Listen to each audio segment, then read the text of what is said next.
Up next, I'd like to welcome someone who I've been looking so forward to hearing speak.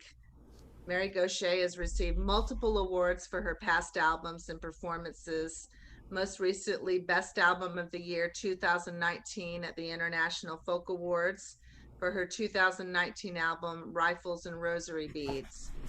She was also nominated for a Grammy for Best Folk Album of the Year for the same album. She told me that she has spent the past year or so riding with and observing first responders during the pandemic, and I believe she's going to talk about that. She's also about to release a novel titled Saved by a Song. We'll have a live Q&A, as I said before, after her address, so remember to drop your questions in the question box. Now, please welcome Mary Gauthier. Hey, everybody. All right, let me get all my buttons pushed. Thanks for having me. I am very happy to be here. I wish I could see your faces. That would make me even happier. But I'm going to do my best in spite of not seeing how this is landing. I went to my first Folk Alliance in 1996. So that was a while ago. I probably ought to just tell you a little bit about myself. I am in recovery, and in 1990, I was arrested for drunk driving, and I really was a mess, and I at the time thought it was a nightmare what happened to me with the arrest, and now almost 31 years later I look back and I know that it's probably the best thing that ever happened in my whole life. I was able to get sober, and I started going to open mics.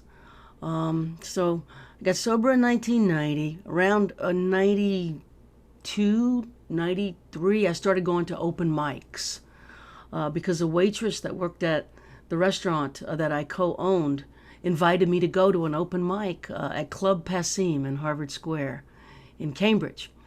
And I still remember her name and her face, and I remember her getting on that stage and singing and playing so beautifully. And I remember watching her and going, oh my God, I want to do that. That is what I want to do. And it was as if the truth just exploded like the 4th of July in front of me. I want to write songs, and I want to get on that very stage, and I want to play an original song. And so that was the beginning for me, a couple of years after I got sober. I was a mess and a wreck, and I somehow, through seeing that first open mic, it became clear that I wanted to write songs, and quickly it became a lifesaver for me. I was in an ocean of pain and confusion. I was struggling in every possible way, and I just grabbed onto songs and songwriting with the desperation of someone drowning, and started going to open mics nightly in the Boston area, and I became just committed to it. Fast forward to 1996, I went to my first Folk Alliance, and I started to make the rounds with the people I met there. I got my first folk festival booking after that conference. It was the Nassau Community College Folk Festival. Paula Ballin, God rest her soul, invited me to play. So that was 25 years ago. That was the NERFA conference. And then in 98, I went to the annual conference in Memphis, the national conference, got my first manager. And in 99, I went to the Albuquerque conference and got my first agent. Sean LaRoche, some of you probably remember him. He was with Fleming Tamulovich. Prior to that, he worked for large agencies and booked the likes of Roger Miller. But Sean was my agent that I landed in Albuquerque in 99. So I have a long history with Folk Alliance, and I love this organization. I learned everything I know about the music business in the early years from Folk Alliance and from the people who helped me that I met at Folk Alliance. So it's an important organization to me, and it's a part of my story and always will be. So when I started writing songs, like I said, I was in bad shape emotionally, spiritually, mentally, physically. And I wrote out of desperation. I wrote out of pain. I wrote out of not knowing what to do with my time, with myself. And I took songwriting quite seriously. And so today I want to just touch on the subject of empathy, because I think that's what songs do in their highest form. They connect us through empathy. I didn't know that songwriting was part of my salvation, but it has been. It has given me a reason to stay sober. It gives me something to do with my time and my life. And it's given me an opportunity that I didn't know at the time was happening, but it's given me an opportunity to connect with people in a way that is powerful. And I call that empathy. When a song grabs you and you feel your own story happening in someone's music and song, what you're doing is feeling seen and known, and you're experiencing not being alone, not alone in how I feel. That's empathy. And so I'm going to talk a little bit about empathy, because I think that's the crisis that we are in and have been in for quite a few years now, is an empathy crisis. I think it's been fueled by social media, rage, hatred, the politics of division. It's a beast, this lack of empathy, and it looks for an other to place blame, a scapegoat. It singles out a person or a group for unmerited negative treatment. And the beast is on the prowl, not just in the United States, but all over the world. I remember I was walking through a little village called Gallarate, Italy, with a record store owner named Paolo Caru. And Paolo owns a roots and folk magazine called Buscadero in Italy. And as we were walking, I noticed, this was 3 years ago, racist graffiti and swastikas painted on a building. And I asked him, what does it mean? It was in Italian, but I know what a swastika is. And he said, the darkness is expanding again. And he said, it's terrifying. And then he looked at me with his beautiful face. He's probably 80 years old now, maybe more. And he said, but Maria, we still have the music. We still have the music. And I felt his words very deeply when he said that. And I believe what he meant was that music in its wisdom can generate empathy. Empathy is the arch enemy of the beast of division, of hatred, of what we've been through over the last so many years around the world. Songs have the power, and music has the power to reconnect people, and it's certainly been transformative for me. Fast forward again, 22 years into songwriting as my profession, I was asked to work with veterans and their families to be a part of an organization called Songwriting with Soldiers. It's a nonprofit that brings songwriters in to bear witness in non-judgment at a retreat center to members of the military who have been wounded. Most of them have emotional wounds, trauma. There's also physical wounds, but many of them carry invisible wounds, PTSD, that you can't see by looking at them. And as I did this work with other songwriters, I started to begin to understand how songwriting transformed my life as I saw it begin to work on the insides and the souls of veterans and their families. There's nothing quite as powerful to me as watching someone grow and change in real time and go from being one way to being another way. And I saw this over and over again. Every one of the songwriters who have been a part of this program have seen it. Have seen a veteran who's telling us their story, looking at the ground, hard for them to make eye contact, in a lot of pain, lines on their face, looking much older than they are, start to tell their story.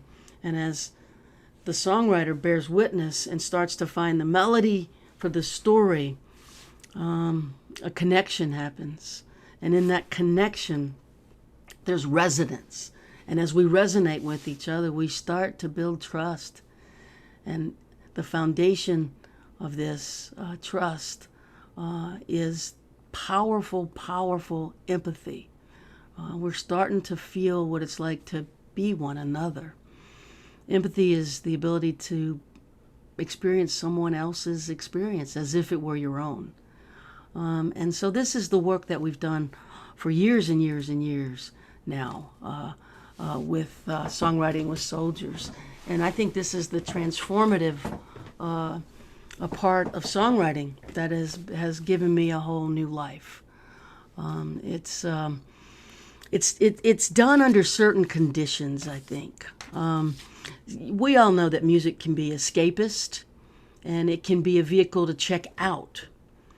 And we can use music and song to ignore problems and get away from pain and run from the burning building and just have fun and dance and sing. And there's nothing wrong with that. That's powerful. But when you take music and song and run to the building that's on fire, and like a fireman or a firewoman, use it to help explain the struggle of what is on fire and how it got started and how the fire began and where it hurts, and start to articulate the problem so that it becomes something that other people can understand. There's such transformative power in that. Bridges, not walls. That's what Mavis Staples told me when I met her a bunch of years ago. She said, "Mary, I'm working on a new song. It's called Bridges, Not Walls." I think music has the power to build bridges, and I would have never imagined myself working with veterans. I am just as guilty as anyone of stereotyping people. And in my mind, I thought, well, here I am, a middle-aged lesbian leftist. What the hell am I doing working with the military? I'm a peace hippie, for God's sakes. But from the minute I sat down and listened to my very first soldier's story, I realized that I was stereotyping them. I expected them to reject me. And that was a mistake that I made. Turns out I have an awful lot in common with people who've served. And we all do. And that was the beauty, and is the beauty, of using songs to tell stories so that we can see inside each other. And I think this is the great power of folk music that we can bring to the discussion. And so I think that I just want to say that when a songwriter writes what they care about for real, and what truly, truly matters to them, and boils each line down to the essence of what truly matters, the song becomes a snapshot of the soul. It becomes universal in that moment. We are all so much more alike than we are different. And this is the truth. The lie that the fascists tell and the politics of division screams in our face is that we're different and there's those other people are the problem. But the truth is we're so much alike. And this is the rebuttal, is to sing the truth. It's what we've got. You know, Woody's guitar said, "This machine kills fascists." It worked then, it works now. What we have to do, though, is sing our truth. And I'm going to tell one more story, play a song, and not take up too much of your time tonight. How did I figure this shit out? Well, when I was going to open mics, I did it for 10 years before I moved to Nashville and became a professional songwriter. I played open mics almost every night of the week. There was a moment at an open mic that changed me. The open mic was the Old Vienna Coffee House. It was in Westboro, Massachusetts. I lived in Boston at the time. And it was a place that hosted folk music for years and years and years. And this open mic was very popular. It would get over 100 people, pay $5 to play one song. And you got a number. And whatever your number was, that's when you played. So if you got a number over 50, let's say, you were going to be in the coffee house waiting to play for a very long time. Most people who drew a number over 50 just went home because it was virtually impossible to wait that long. But on this night, I got a relatively late number, but I think I was in the 40s, and I said, you know what, I'm just going to wait it out.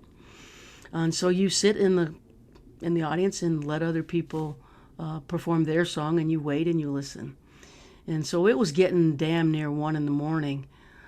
When a guy got up, and this has been going on since 6 o'clock at night. And he was a farmer, clearly. He had mud on his overalls, dirt on his boots. He had a straw hat on his head, and he was a really big guy. And he was so big that the hat looked miniature. And he really was nervous getting up there, and he was shaking. The MC, Robert Haig, plugged him in, and he immediately started playing. He didn't introduce the song. He was visibly shaking. And most of the audience that was left, there might have been 15 of us just waiting, desperately waiting to play our own song. Not real interested in this guy who clearly was not gonna be impressive. And as he got to the chorus, we were just like, oh man, just let's get it over with, brother. He sang, "I'm gonna walk in the water till my hat floats away." And those of us left in the room were silenced by that. And I felt it. And the friend that I came with, we stared at each other and went, "Did you just hear that guy? He means it. He's not kidding. He's singing his truth." We felt it. We knew it. And the room suddenly was electrical. Was it because he sang well? No. He played well? No. Was he sexy? Not at all. But he was singing the truth. And we felt him, and we felt it. And we knew he was singing about a woman who left him. Oh my God, I'll never forget that moment. When his song ended, a woman in the front stood up with tears in her eyes and was applauding, gave him a standing ovation, and the rest of us stood. There weren't many left to stand, but we stood. And in 10 years of playing open mics, that's the only standing ovation I ever saw. So the message, I guess, is empathy. When we sing our truth, it cuts through so much bullshit. And we know we belong to each other. So what I'd like to do is play a song. The song was written at one of the Songwriting with Soldiers retreats. And I wrote it with wives of veterans. As I sat with these wives, and listened to their story. There were 6 of them. They had a very similar story, even though their husbands served in different branches of the military at different times. And what I heard them say is, we feel invisible, and we feel as if people ask about our husbands, but they never ask about us. And they said, Mary, there's a war after the war, and we weren't prepared for that. We thought we just had to get them home in one piece, and we could rebuild our life and carry on. And so the war after the war stood out as the title.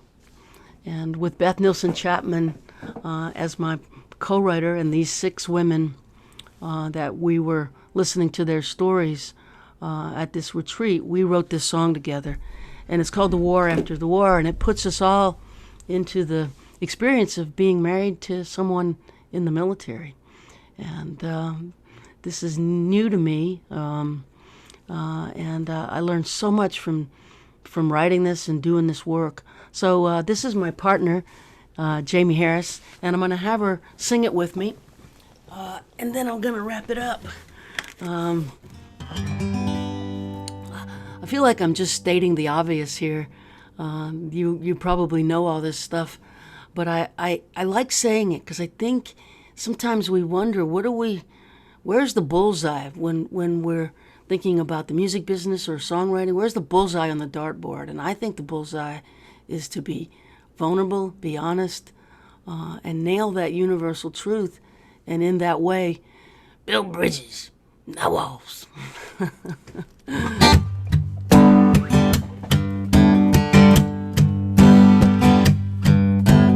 Who's gonna care for the ones who care for the ones who went to war? There's landmines in the living room, eggshells on the floor. Lost myself in the shadow of your honor and your pain. You stare out the window as our dreams go down the drain. Invisible. War after the war.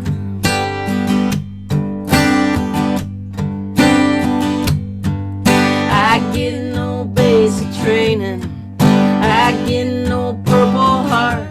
I am supposed to carry on, I can't fall apart. People look at you and thank you for the sacrifice you made. They look at me and smile, say I'm lucky, you're okay. Invisible. The war after the war.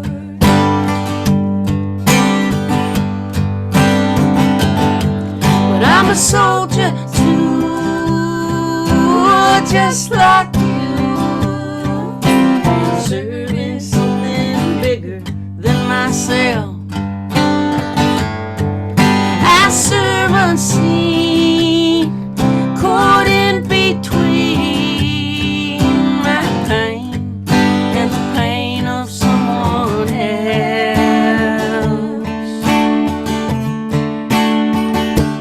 But I'm stronger than you think I am. I'm right here by your side. I am not your enemy, I don't wanna fight. There's no going back in time, I know you're not the same, but you are not the only one for whom the world has changed. Invisible. The war after the war.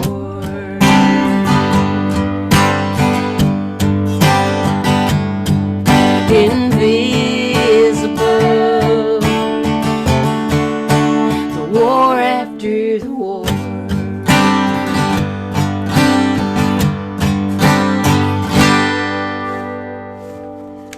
Thank you, Jamie.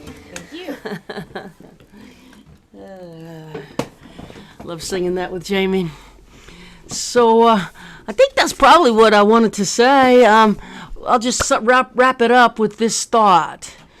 Um, because I'm an old peace hippie and because I believe that empathy is so powerful, I believe songs can change the world.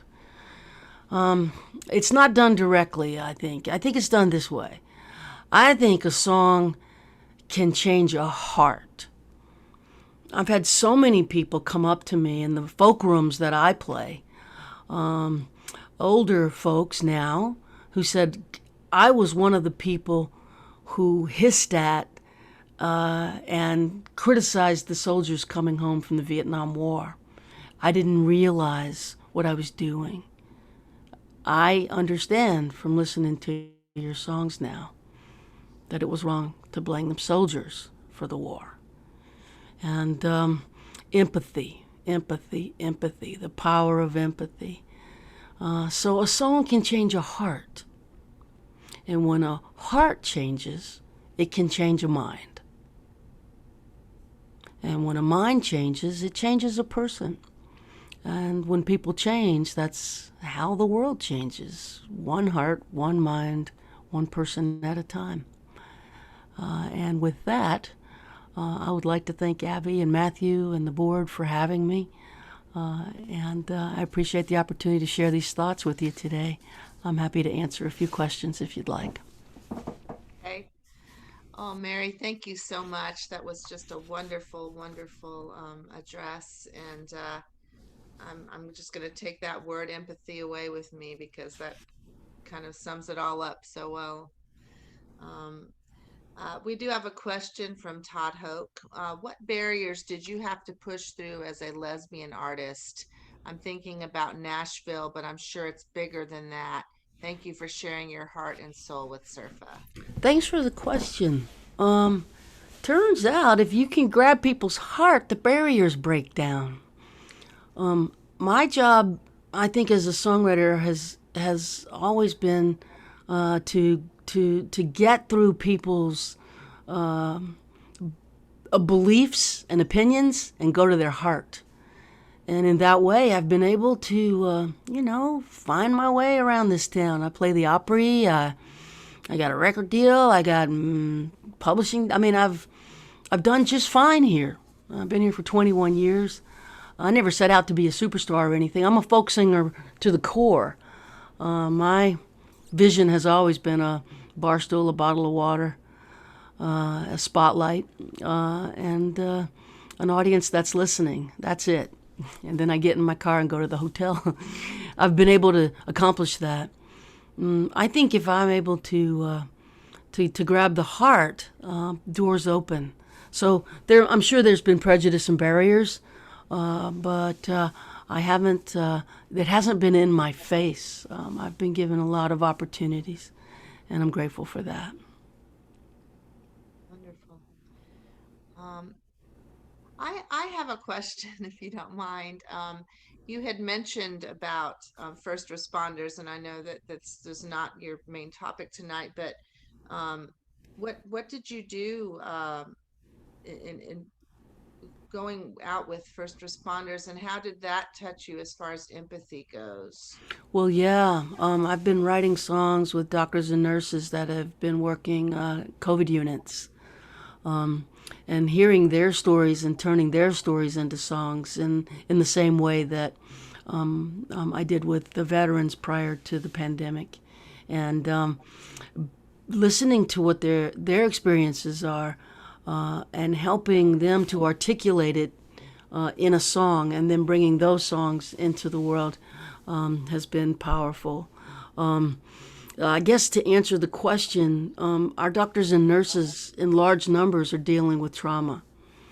Their mission is to save lives and to help people heal and get better, and they've been in crisis for a year. It's letting up some, but we're still losing 500 or 600 people a day right now, I think. And they've been on the front lines of this, and they're really tired. They're really tired. A nurse told me I didn't sign up to be a bouncer. I don't want to ask family to leave. I didn't sign up for this. And they help me to to to to find the language by telling me what they're experiencing, to drop that into a song so I can bring that into the world and help build the bridges of understanding. Because people who are dealing with trauma have limited vocabulary to articulate what they're going through. Trauma, by definition, is ineffable. There's no words. What's happened is beyond language, and music can help build that bridge. I think this art form is a way of building bridges where there's no words, and I think it works. And brain science will one day prove that it's a powerful way to work with trauma, all trauma. Wow, thank you. I do have one more question. Would love to know how you created the song with the Army Wives. Did you create the melody? Yeah. Yeah, the job is to get the melody to match the emotion that is being expressed in the co-write. So I'm trying to find the melody that sounds like what they say they're feeling. I always teach my songwriters when I'm working with students that songs are what feelings sound like. So you match your melody to the emotion expressed, and that helps to create the trust so that the song can deepen. It creates resonance and connection when that melody starts to match what they're saying. Awesome. Um, okay. Well, we have a request. There's no more questions now. Would you please sing Mercy Now for us? Sure, I'll sing Mercy Now and call it a day. How's that? Okay. All right. Thanks for having me, Abby, and thanks for your service here on the board. Thank you. And congratulations to the new board members. And thanks everyone for jumping into this little talk. It's been a real pleasure.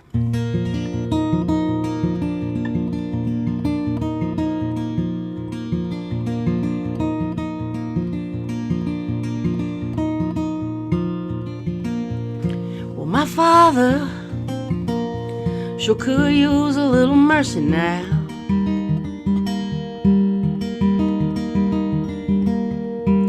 The fruits of his labor falling right slowly on the ground.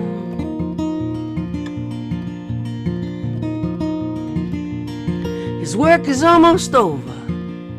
Won't be long, he won't be around.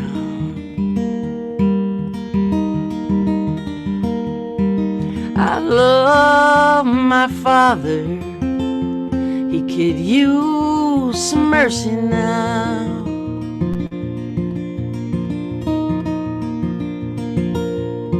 And my brother sure could use a little mercy now.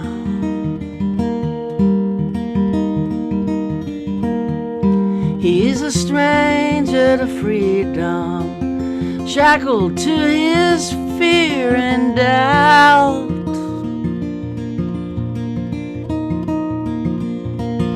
The pain that he lives in, it's almost more than living will allow.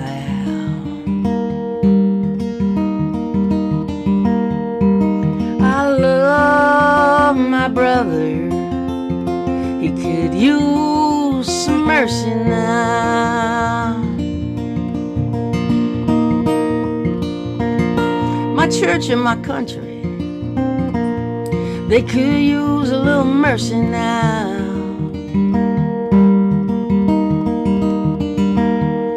As they sink into a poison pit, it's gonna take forever to climb out.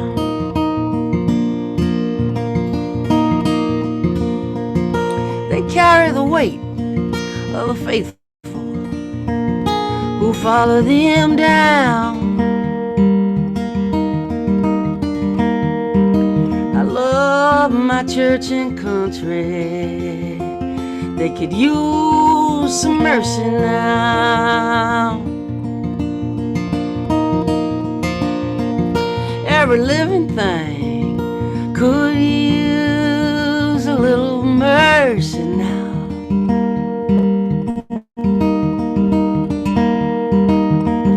Only the hand of grace can end the race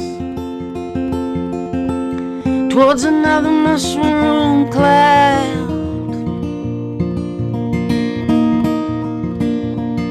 There's people in power who'll do anything to keep their crown.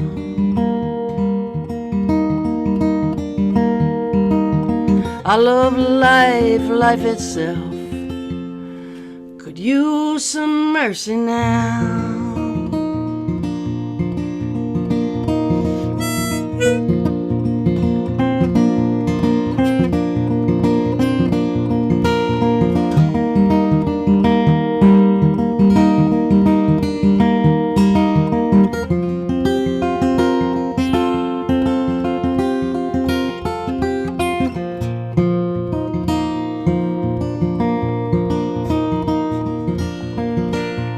Yeah, we all could use a little mercy now.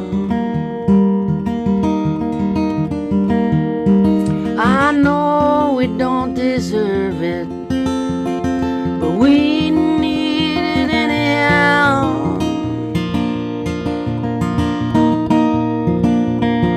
We hang in the balance, we dangle between hell and hallowed ground.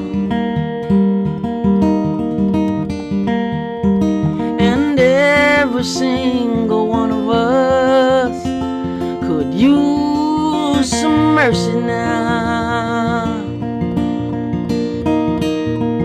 Yes, every single one of us could use some mercy now.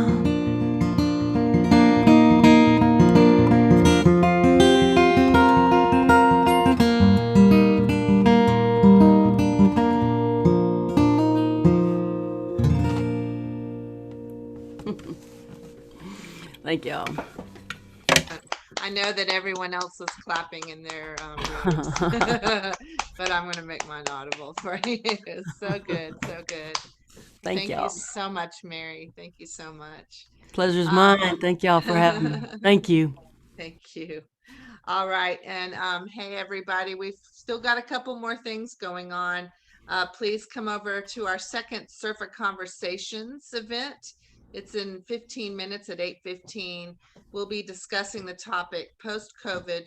What do you want back in your life? What are the new options?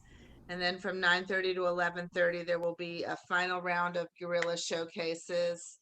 So thank you, everybody. Thanks for coming. Thank you, Mary. Thanks to everybody.